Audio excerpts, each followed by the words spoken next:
Nhà này đất cũng rộng thật, mà cửa bị khóa rồi, không biết có ai ở bên trong không nhỉ. Mà mình cũng mà thuê đến một mảnh đất thì mình lấy chỗ để mà ở.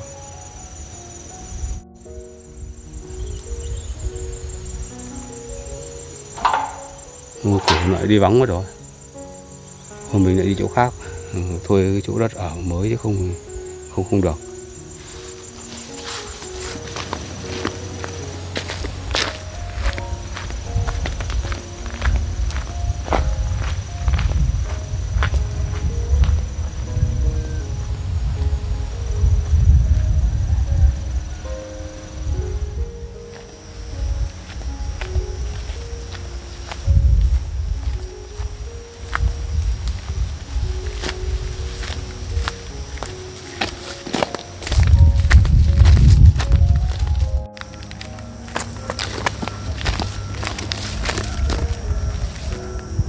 Mình nhìn được phía trước mặt kia có một ngôi nhà hay sao, mình đi nói xem sao.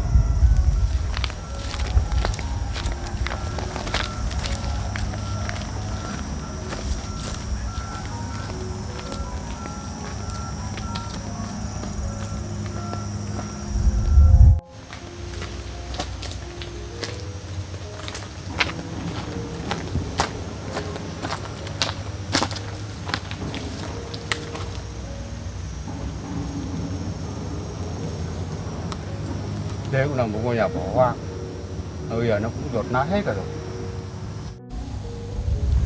Ngôi nhà này thì mình cũng có thể là sửa sang để mà ở cũng được, nhưng mà không biết là chủ cái mảnh đất này là ai.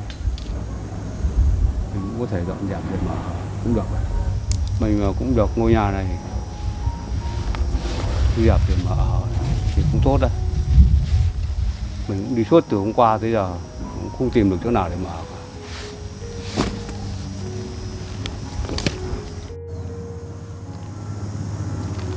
Mà mình thấy cái ngôi nhà này nó cũng đổ lát hết cả rồi, mà cũng bỏ hoang từ bao giờ.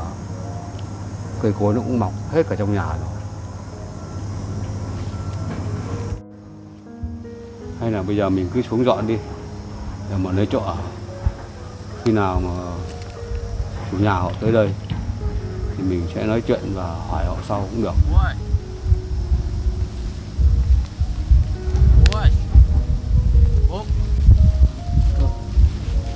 Ngọc à? Bố đi đâu mà đứng ở đây vậy? Bố cũng đang đi tìm chỗ ở. Vậy thì con đi đâu đây? Con đang vào trong rừng để lấy cụ bà Hà Nội ạ. Vậy à? Vâng. Là bố đã về nhà Duyên ở rồi, xong bố lại nói là bố đi tìm chỗ ở ạ. Bố cũng ở nhà con về nhà Duyên, nhưng mà có Sung ở nhà. Nhưng mà Sung thì cũng có vẻ là không đồng ý muốn cho bố ở đó, nên là bố cũng phải đi tìm chỗ ở mới đó. Thế Duyên có biết chuyện này không bố? Chính vì là Duyên không có nhà nên là Sung mới có ý với bố như vậy đấy con ạ. Vậy à? Thế từ hôm qua tới giờ bố ở đâu ạ? Bố cũng không ở nhà ai cả. Sao bố không về nhà con để ở cùng với con ạ? Bố cũng không muốn tới nhà con để làm phiền tới con đâu con ạ. Không sao đâu bố ạ. Nếu như mà bố tới đó mà ở thì Duyên mà biết thì Duyên lại trách móc bố. Trước mắt thì bố hãy tới nhà con ở cùng con đi ạ. Bố cũng chưa tìm được chỗ ở. Nếu sau này Duyên cô ấy biết thì con cũng sẽ nói và giải thích cho Duyên hiểu ạ. Nếu con nói như vậy thì cũng được. Nhưng mà bố bây giờ bố cũng đang muốn xuống đây để mà thu dọn cái ngôi nhà hoang này để bố lấy chỗ ở. Khi nào chủ đến thì bố sẽ nói chuyện với họ sau. Thôi bố ạ, con cũng ở một mình, con cũng thấy buồn, nên bố hãy về ở cùng con đi, không sao cả. Con cũng nghĩ là anh Sung cũng đã thay đổi và đối xử tốt với bố rồi. Mà khi không có Duyên ở đó, anh Sung lại nói ra những lời khiến bố phải rời đi ạ. Ban đầu thì bố cũng nghĩ Sung là rất tốt. Nhưng mà hôm đó thì Duyên cũng không có nhà. Sung nói những lời nói là khiến bố phải bận tâm. Sau lúc đó bố không chờ Duyên về, rồi bố nói chuyện với Duyên ạ. Bố cũng không muốn Duyên trở về để bố nói chuyện, vì là Sung đã nói với bố rồi Mà bố nói với Duyên thì trở lên là vợ chồng Duyên lại lục đục và to tiếng với nhau, bố không muốn chờ nữa. Vậy à? Vậy thôi, bố không phải xuống đây để dọn dẹp đâu ạ. Bố hãy về nhà con ở cùng con đi, rồi sau này chúng ta tính tiếp ạ. Nếu như mà con nói như vậy thì được. Mà khi nãy thì con nói là đi thu hoạch của bà con núi à? Vâng ạ. Bố cũng biết là một chỗ này cũng rất nhiều của bà con núi. Thì trước là bố cũng cùng với Duyên đi thu hoạch rồi, nên bố biết. Vậy à bố? Vậy tốt quá. Bây giờ con sẽ đưa bố về nhà con để cất đồ đạc của bố, rồi bố sẽ đưa con đi ạ. Mà chỗ này đi thì cũng tương đối xa đấy con ạ. Vâng. Đi thôi bố. Thôi đi.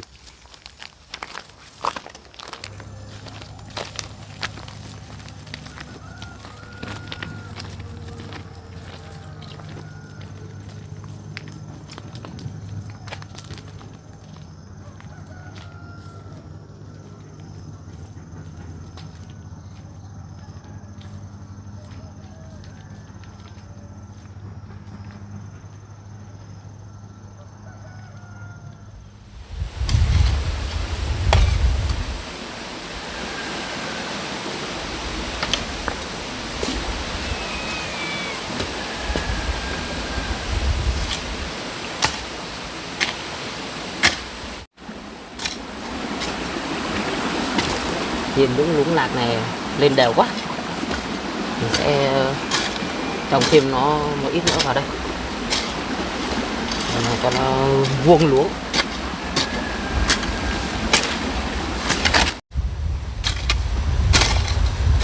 Thế rồi em bóc lạc xong chưa? Vẫn đang bóc anh ạ. Các chỗ đó cũng chỉ trồng ít hạt thôi anh nhỉ? Đúng rồi em, mình trồng ở đây cho nó gọn,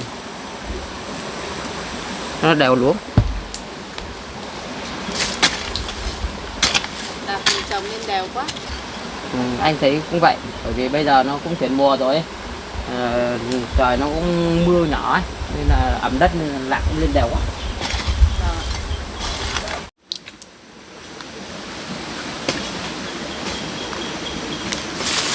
Mình sẽ chọn những củ to và chắc hạt, trồng nó sẽ đảm bảo hơn.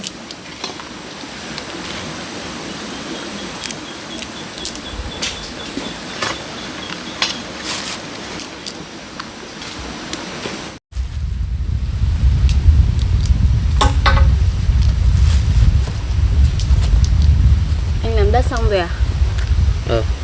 Còn một góc đó đến đất đấy anh cũng làm xong rồi.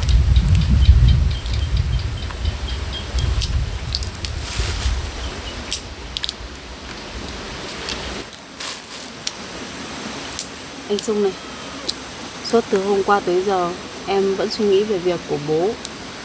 Em cũng thắc mắc rằng tại sao hôm qua anh cũng không nói luôn cho bố biết rằng chúng ta đã biết bố ở nhà anh Long rồi, mà anh lại nói với bố rằng bố ở đây với chúng ta cảm thấy rất phiền hả anh? Em nói như vậy cũng đúng đấy. Thì em bây giờ em như nói ra thì anh nghĩ lời nói của anh hôm qua với bố lại khiến bố hiểu lầm. Anh thấy mình nói như vậy cũng sai em ạ.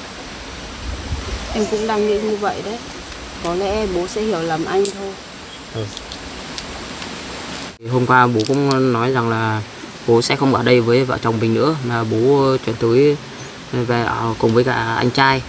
Nhưng mà anh nghĩ rằng thì bố cũng đã nhận Long làm con rồi, chắc chắn là bố sẽ chuyển tới nhà Long ở thôi em ạ. Chuyện này em cũng không chắc đâu. Có lẽ bố nói như vậy bố lại về nhà anh trai của bố thật. Anh cũng chỉ suy đoán như vậy thôi mà.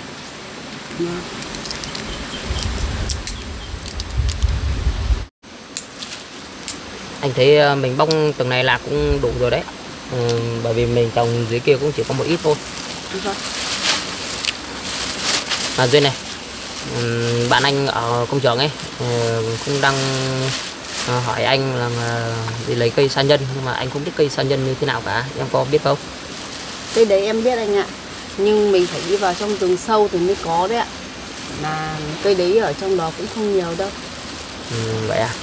Bạn anh cần tiền để mua à? Đúng rồi em. Họ dặn anh là nếu mà có thì lấy cho bạn anh 10 cân. Em nghĩ rằng sẽ không lấy đủ đâu anh ạ. Cây đấy vừa phải đi xa mà lại không có nhiều, nên em không thể lấy đủ nhiều như vậy đâu ạ. Thì em cứ lấy được bao nhiêu thì lấy thì cũng được. Vậy thì chúng ta đi trồng lạc đi. Vâng ạ. Anh trồng lạc xong thì cũng đến giờ là anh đi làm luôn đấy. Vâng, vậy chúng ta tập trung làm cho nhanh, rồi ai có việc người đấy đi làm đi ạ.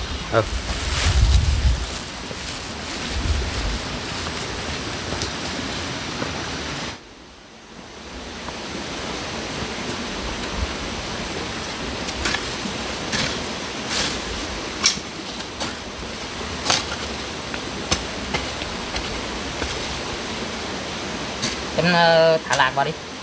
Vâng. Mình cũng tiết kiệm được cái ít đất này, mình cũng trồng luôn các bạn, đỡ bỏ trống đất. Vâng.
Mình phải lấp hạt này à nhá.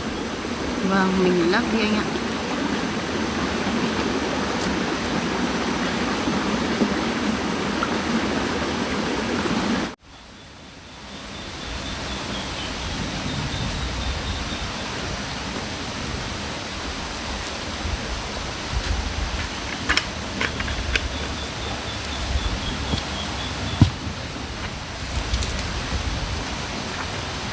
Trời hôm nay cũng mát đấy, anh cũng không thấy có nắng. Vâng, cũng chuyển sang mùa lạnh rồi anh ạ.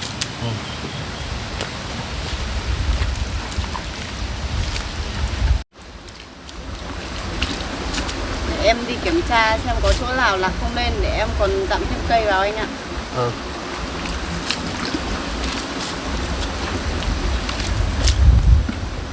Bón nhiều phân vào đây cho tốt.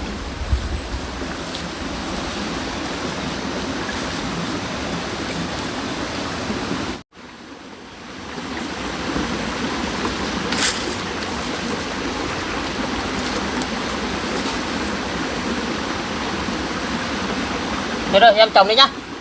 Để anh lên rửa chân tay sau đó anh đi làm. Vâng.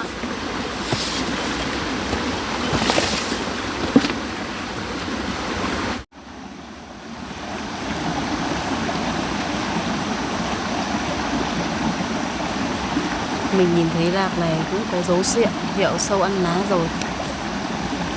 Có lẽ ngày mai mình sẽ mua ít thuốc để phun.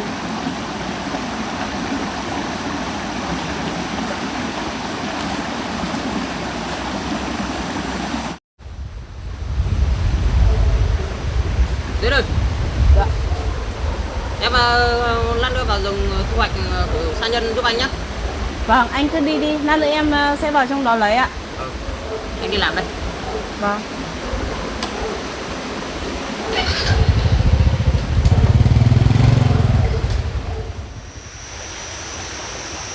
Chúng ta cũng đã về với nhà con rồi bố ạ. Vậy sắp xếp đi rồi chuẩn bị bố con mới đi thu hoạch. Vâng.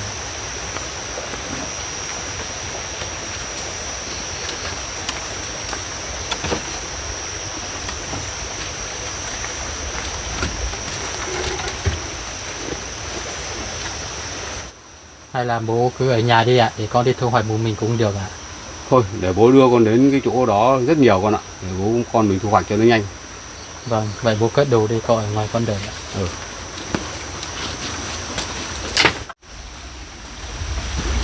Cũng may là con gặp được bố ạ.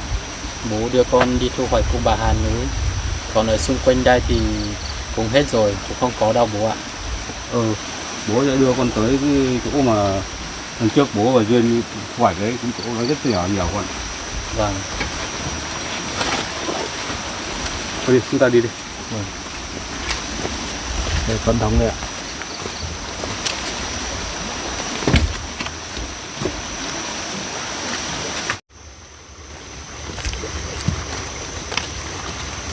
Hoa Long này.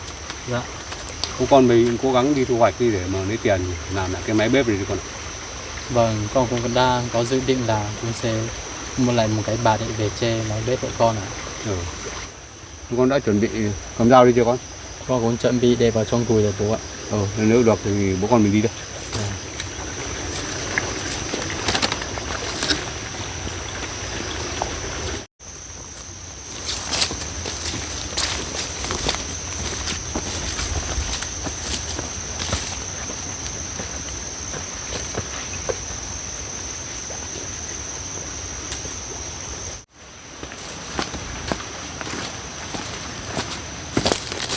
Con Long này.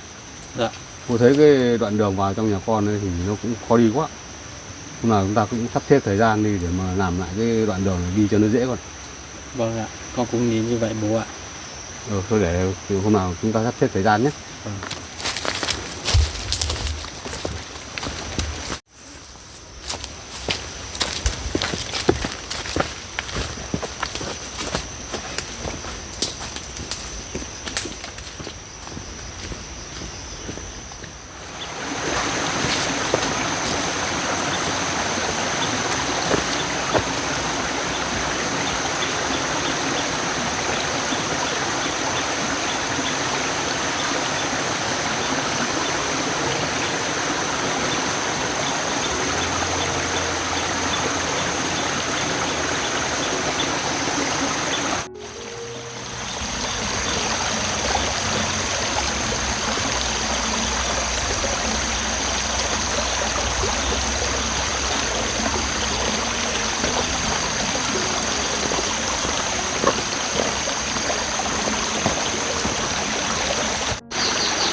Mình thấy ở đây cũng có rất nhiều măng.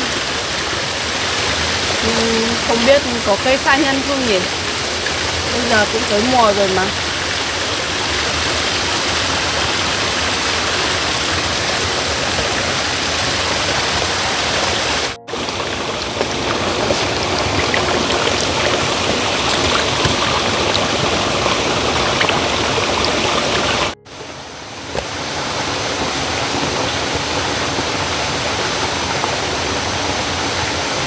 Cây của nó đây rồi.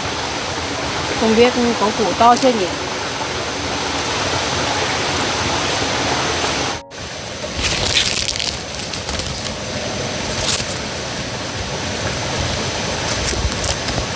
Nhìn cây này có vẻ cũng rất già rồi. Mình sẽ đào để lấy rễ của nó.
đưa con đi đâu ạ?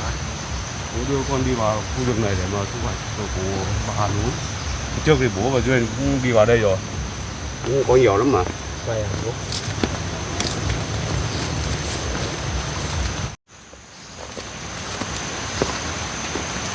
Bố ơi, con nhìn cái đoạn đường này đi cũng quên lắm bố ạ. Hình như là hôm trước Duyên cũng đưa con vào trong rừng này để thu hoạch của bà Hà Núi. Như vậy à? Vâng.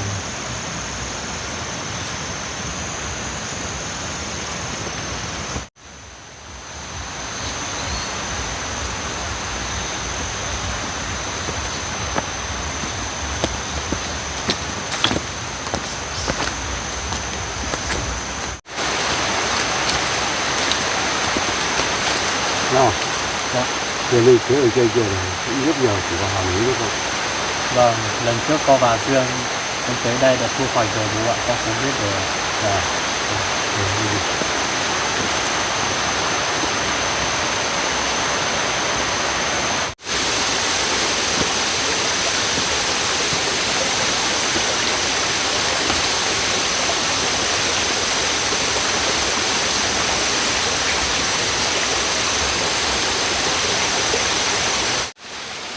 Ở chỗ này trước thì bố và Duyên đi thu hoạch, ở đây cũng rất là nhiều bà Hà Núi.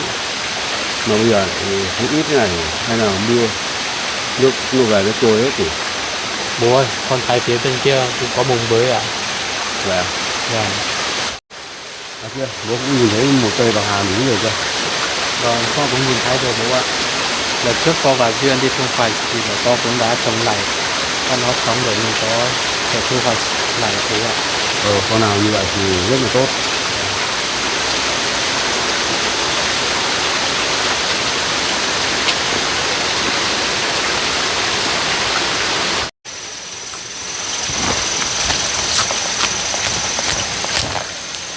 Nào, bố xem.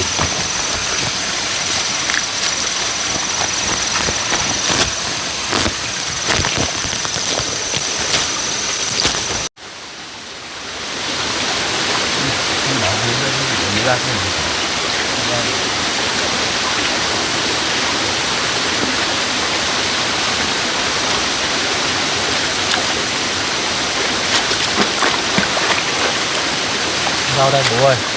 Bố ở đây rửa nhá, con lên trên kia để con đi tìm rồi thì có thì con thấy nhiều mang về con bố rửa.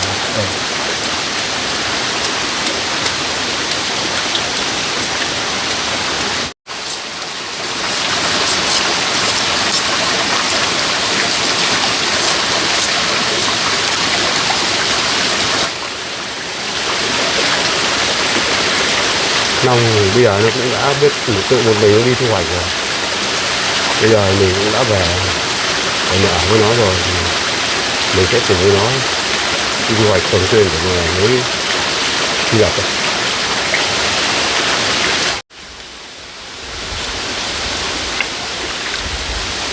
Lúc trước mình tới ở nhà Trung Ngồi Duyên thì mình cũng cảm thấy rất là phiền phức, nhưng mà trong ngày hôm qua thì Trung cũng đã tâm sự và bày tỏ thật lòng với mình thì mình cũng cảm thấy rất là ngại. Mình nghĩ rằng là mình đến ở với Duyên và Trung chủ yếu là mình để mà chăm sóc trang trại cho Duyên thôi. Thế nhưng mà Trung nói như vậy thì mình cũng cảm thấy là không hài lòng một chút nào. Bố ơi, con thấy trên này cũng có à? Có không, con cho nó đây.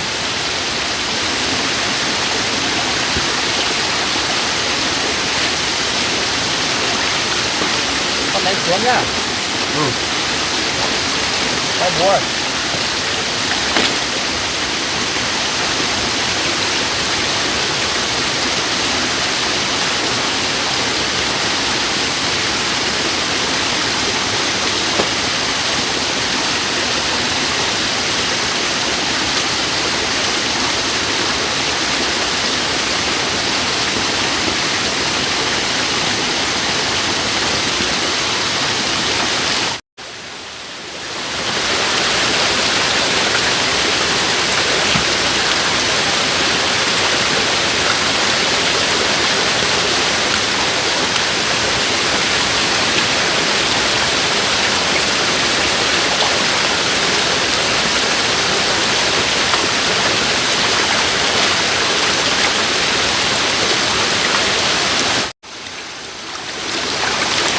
Thôi con cứ đi lấy đi, để đây để bố rửa cho.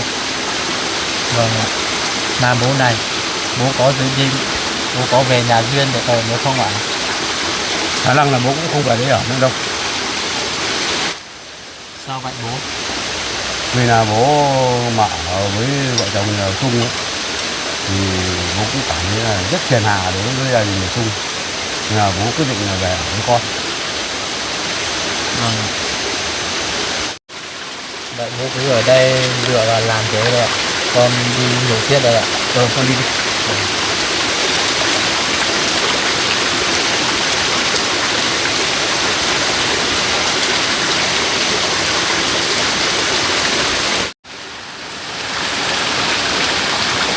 Thấy không ạ? Dạ. Tôi đi lên cái mới thì không có này. Vâng ạ. Con nhìn thấy này ạ.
Mình thấy nước của nó mùi thơm thật đấy.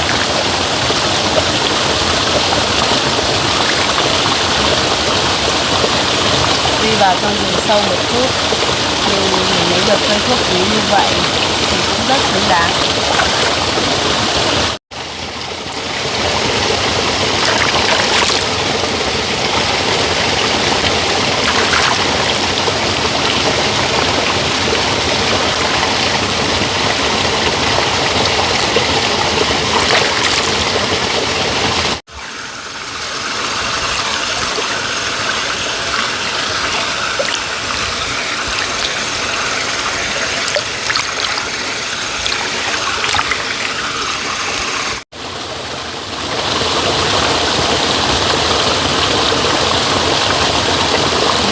Trong chỗ lễ sa nhân này thì mình sẽ lên phía trên xem có còn nữa không mình mới về.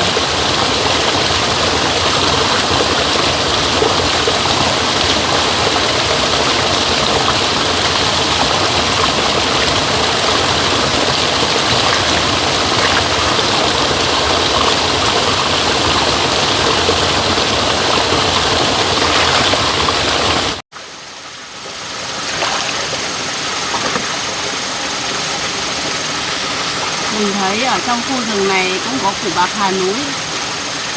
Nhưng hôm nay mình lại đi lấy củ sa nhân rồi. Ngày mai mình sẽ vào đây lấy củ bạc hà.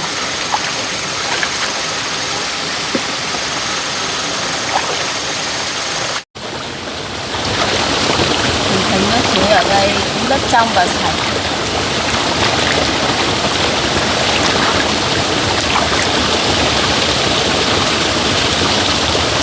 Cái rễ này to quá.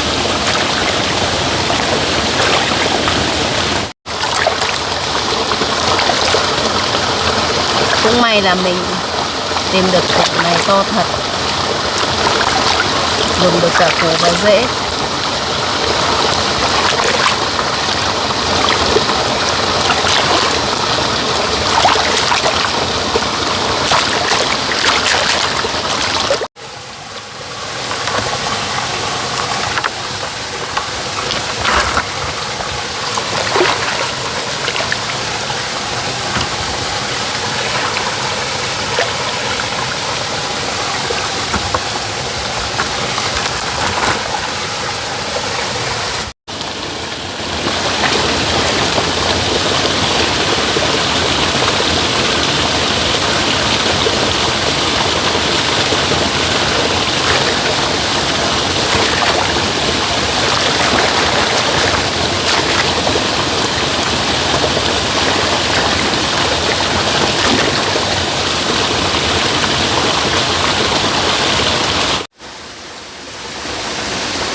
lấy, ở phía trên kia cũng có.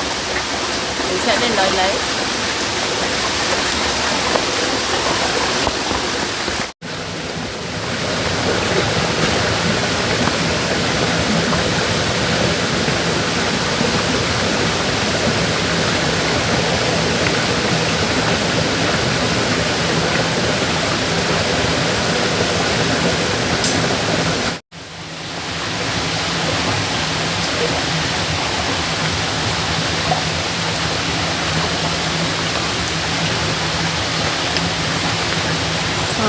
Nhìn ai giống bố và anh Long vậy nhỉ?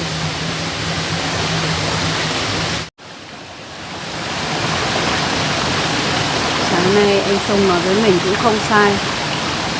Anh ấy cũng chỉ nói với bố như vậy thôi. Thế mà bố cũng lại quyết định tới ở cùng với anh Long. Hôm nay họ lại còn đi thu hoạch cùng với nhau nữa. Tôi cũng cứ để xuống đi, để mà mình còn làm. Vâng. Mà bây giờ thì con cứ ở đây làm đi, xong để bố còn chú giữ kia. Xem còn có củ nào được như thế này nữa thì bố đấy.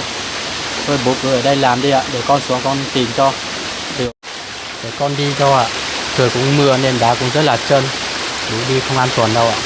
Thôi được, để bố đi cho con cũng vừa lấy cái củ này về đây rồi, nó cũng mệt cũng vất vả rồi. Thì để bố đi. Vâng, vậy bố đi cẩn thận ạ. Được.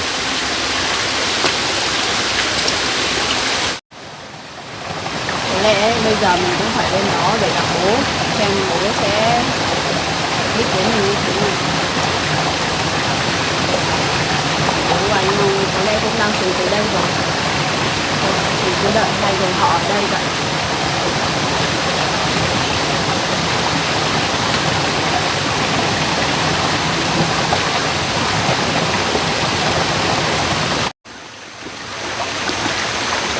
Trời nó cũng mới mưa, đá nó trơn mà. Đi cẩn thận.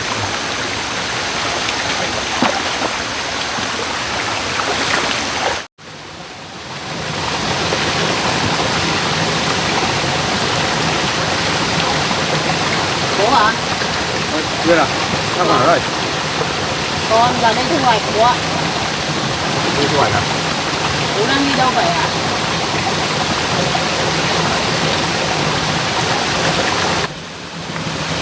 Bố cũng đi thu hoạch của bà Hà Mỹ cùng với Long rồi. Trước đây bố đã nói gì với con và anh Sung.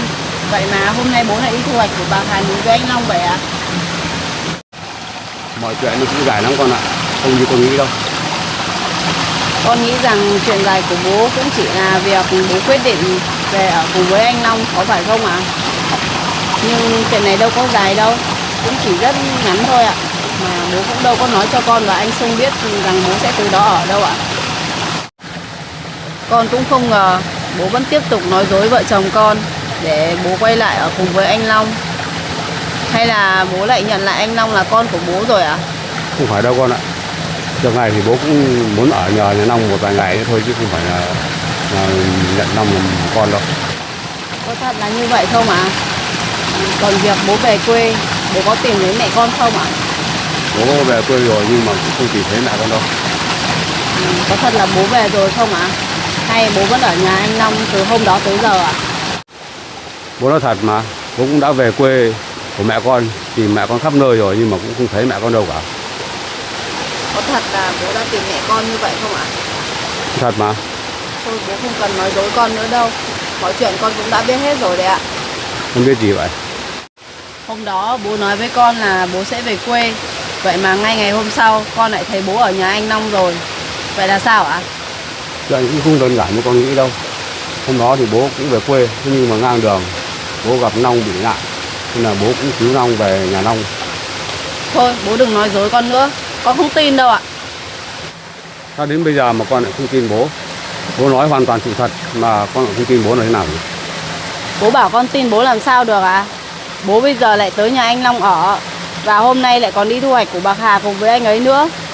Bố bảo con tin bố kiểu gì ạ? Chuyện mà bố về nhà Long ở thì bố cũng đã nói cho con biết hết rồi, mà con không tin được bố.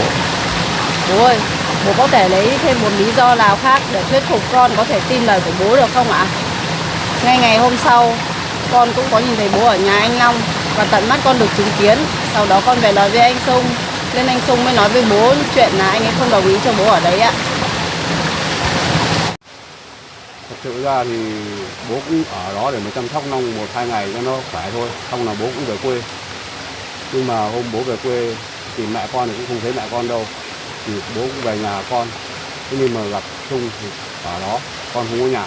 Thì Trung nói như vậy thì bố cũng không thấy nó thoải mái, thì bố cũng đang đi tìm chỗ ở. Khi mà gặp Long thì Long lại đón bố về nhà Long. Bố cũng không coi Long là người trong gia đình của mình đâu. Con lại không nghĩ như vậy đâu ạ. Thôi bố ạ, con thấy trời cũng đang mưa, mà con cũng không muốn đứng ở đây để nghe bố nói những chuyện con không tin đâu ạ. Bố cứ làm việc của bố đi. Còn việc bố sống với anh Long thì bố cứ tiếp tục đi ạ. Con cũng không có ý kiến gì nữa đâu.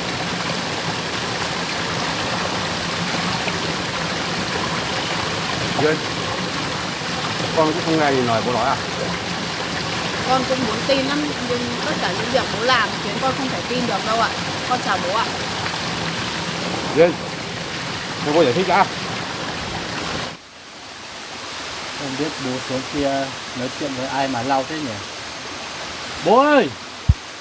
Bố tin được của bà Hàn nữa chưa ạ?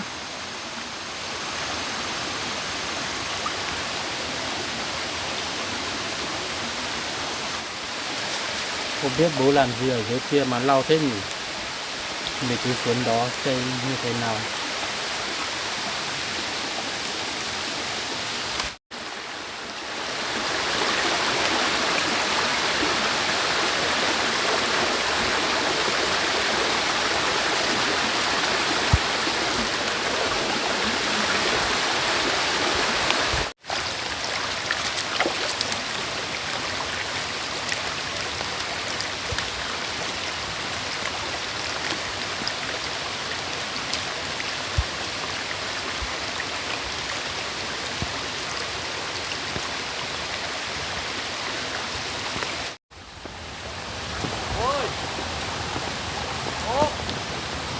Bố đừng đi theo con nữa, anh Long đang gọi bố kìa.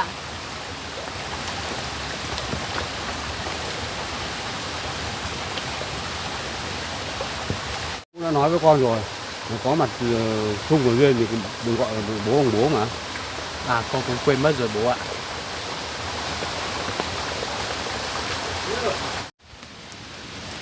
Duyên ơi! Bác ơi, đợi cháu với ạ. Đứng lại nghe bố giải thích đã.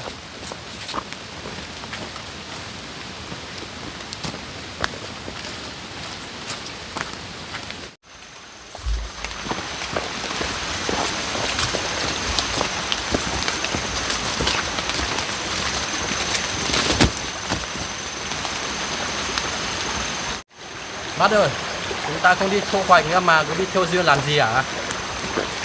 Anh Long nói đúng đấy, hai người cũng diễn kịch giỏi thật. Nhưng mà con cũng đã biết hết rồi. Tốt nhất là bố đừng đi theo con nữa. Con nói là con biết hết thì con biết cái gì con? Thôi hai người không còn phải giấu con nữa đâu ạ. Anh Long bây giờ là con của bố rồi. Anh vẫn phải gọi bố là bác nữa hay sao? Sao con lại nói như vậy? Bố có nhận Long làm con của bố đâu. Thế chẳng lẽ lúc nãy ở trong kia con lại nghe nhầm à?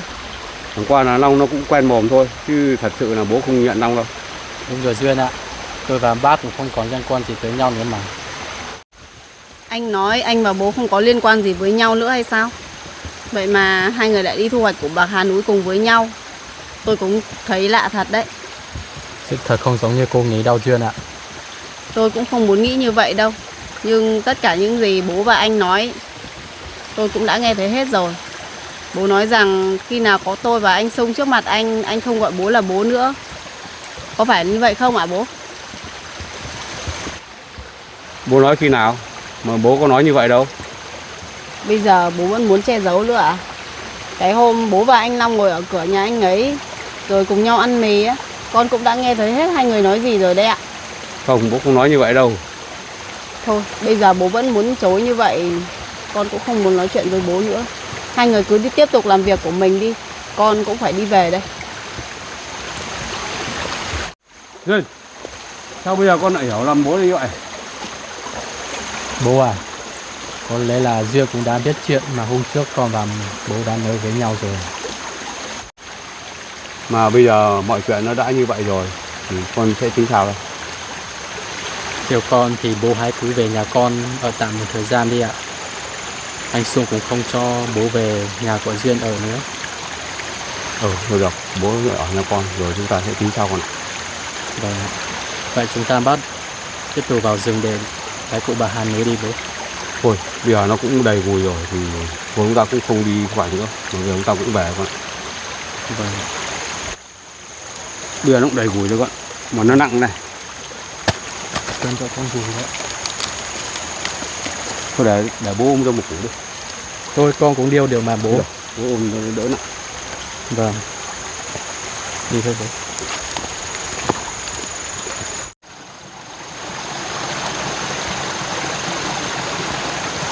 Bây giờ bố vẫn muốn nói dối mình rằng bố không coi anh Long là con nữa hay sao? Trong khi mọi chuyện mình cũng đã biết hết rồi.